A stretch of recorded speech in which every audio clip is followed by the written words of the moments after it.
Møns Klint har været præget af et par forskellige geologiske tidsperioder. En af de første tidsperioder, som var med til at danne Møns Klint, var kridttiden, hvor for cirka 70 millioner år siden lå Danmark fuldkommen dækket af et varmt tropisk hav. Havet var meget fyldt med mikroskopiske alger, som vi kalder for kokolit-alger, eller kokolitter. Og her har vi en lille video, der forklarer, hvad de gjorde, for at kridtet blev dannet på Møns Klint.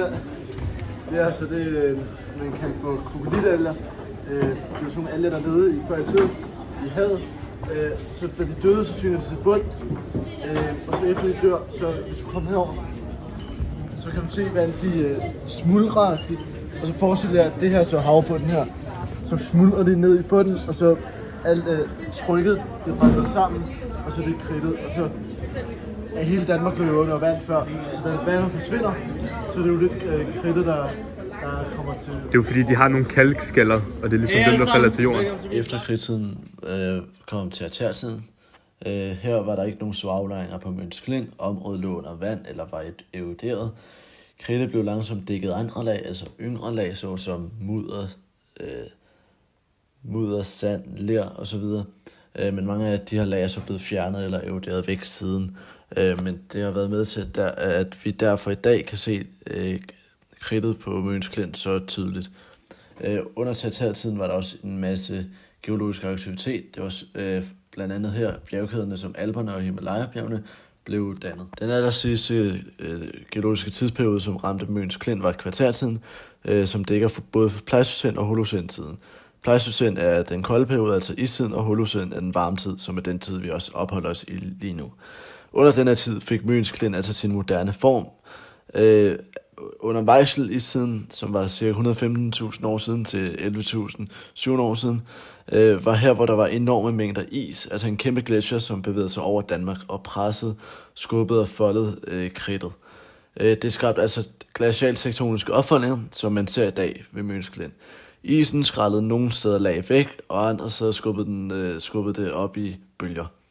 Efter istiden, altså Holocæn-tiden, som var ca. 11.700 år siden indtil nu, er hvor isen smeltede, og landskabet blev i stedet formet af regn, vind og havets bølger. Klinten blev så skåret ud af havets erosion og de stejle vægge, som er blevet meget synlige. Man kan sige, at klinten er stadig under forandring i dag, fordi der er jo stadig en masse af kridtet, der glider ned eller styrter i havet på grund af erosion. Vi blev så også oplyst af vores guide ved Møns Klint, at kridtet ved Møns Klint altså går ret langt ind ved landet, i hvert fald et par kilometer ind, som betyder, at vi stadig har i hvert fald ret mange år af klinten tilbage til at nyde. Møns Klint består jo generelt af det her skrivekridt, som vi kender det i dag. Det kan man også se på den her video, at der også ligger en masse af det nede i vandet. Der ser vi også Møns Klint, hvor man godt kan se, at forsiden af den er meget det her hvide kalk. Her kan vi også se den tydelige hvide kalkede farve, men vi kan også se de her lag, der faktisk er i Møns Klint, som jeg vil prøve at forklare lidt om nu. Grunden til, at der er opstået de her brune lag inde midt i klinten, det skyldes, at der har været noget biologisk aktivitet, da klinten lige så stille er blevet dannet. Der har været nogle organismer, der er døde. Det kunne fx være svampe og plankton, som der er blevet opløst og blevet omdannet til f.eks. flint, som kan være en del af de her lag. Men også det er også nogle lerlag, der ligger inde i klinten. Som sagt, så er det jo fordi, de her organismer har været under en aflejring de sidste rigtig mange millioner år, og er blevet trykket ned. Der har haft massivt tryk af det her gletsjer, der har ligget ovenpå, at de har samlet sig i de her lag, som man ser. Som man også ser på modellen her, så har oversiden af klinten faktisk primært bestået af det her skrivekridt. Men efter erosionsprocessen, der har været rigtig længe, hvor vand og is og vind og alle mulige forskellige kræfter har været inde og har skyllet det her kridt lige så stille væk, så vi har fået de her lag, der faktisk er inde i klinten frem, som jeg også vil prøve at lave en lille demonstration af her. Der kan vi se en demonstration af, hvordan de her klitter de så er blevet formet. Det er jo, når vi har noget sand, kalk, lidt forskellige materialer, og så når bølgerne de kommer og slår op på det, så fjerner det lige så stille sandet og kalken af det, der ligger her, fordi det trækker med ud i vandet med bølgerne, og så bliver det mindre og mindre. På vores rundtur omkring Møns Klint, når vi kommer ned og går i vandet, kan vi se, at vandet tæt inde på klinten, altså tæt på kanten, er helt mælkehvidt. Og det finder vi så ud af, at det skyldes, at klinten bliver jo eroderet, og det bliver så absorberet i vandet, hvilket gør, at det reflekterer sollyset anderledes, derfor ser hvidt ud. Og altså det er egentlig et synligt bevis på det med, at klinten bliver eroderet, altså at den lige så stille bliver mindre og mindre. Og altså, vi kan jo også se det med, at klinten, den faldt nogle gange af. Vi fik lov til at gå rundt på et område, som ligesom var knækket af. Men vi kan se det mere i nutid, det med, at vandet er hvidt. Og så faktisk også meget sjovt, at vandet, som er hvidt, fordi der er kalk i sig, er mere surt end normalt vand. Derfor blev vi anbefalet, at vi ikke badede i det, da vi kunne få en irriteret hud. Møns Klint var for rigtig mange millioner år siden et virkelig biologisk aktivt sted, og lå under vand. Det var havbund. På grund af det er der også blevet dannet en masse fossiler, og dem har vi faktisk været så heldige at finde nogle af, da vi var dernede. Dem kan I se lige her. Og en del af de her fossiler er ret normale at finde. Så er vi så også heldige at finde et søpindsvin, som er lidt mere sjældent. Og de her fossiler har vi faktisk fået lov til at beholde, tage med hjem. Men de her, de viser meget godt det med både, at Møns Klint var en havbund engang, hvor grønne søpindsvin lever i vandet, samt de andre. Og så også det med, at det ligesom var et meget biologisk aktivt sted for de her mange millioner år siden.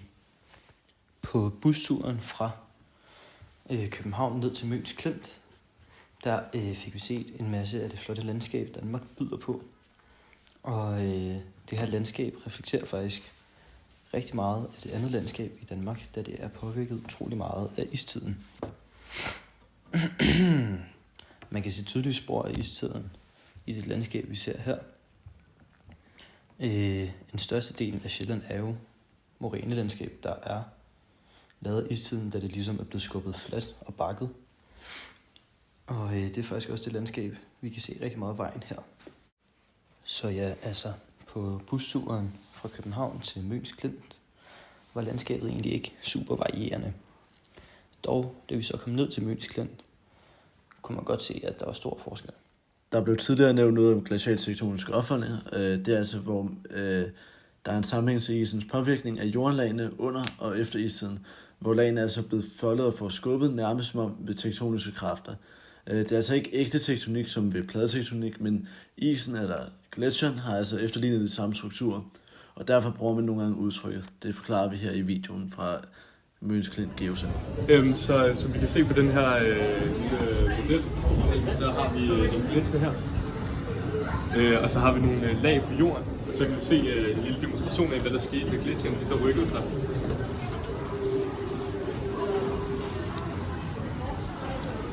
Så når gletsjerne de rykker sig, så kan man se, at lagene de bukker sig og folder sig, så det skaber det her. Ja, det er så det, man kalder for glacial tektoniske opfoldninger. Så man kan se, at jorden folder sig op. Og det kunne vi også mærke, da vi gik. Så gik man meget op og ned. Det ser man jo her, der går man ned og så op igen.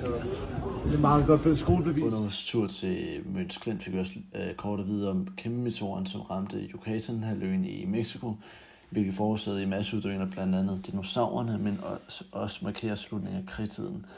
Meteoren har ikke nogen direkte aflejringer på Møns Klint, men dog kan man se lidt på Stevns Klint, hvor man kan se tynde lag med aske og iridium fra nedslaget. Den har ikke haft nogen direkte effekt på Møns Klint, men Møns Klint viser os dog lidt tiden lige op til nedslaget, hvor man kan sige det som at kigge på jordens sidste kapitler før katastrofen, og det kan vi se fra de fossiler, man finder på Møns Klint.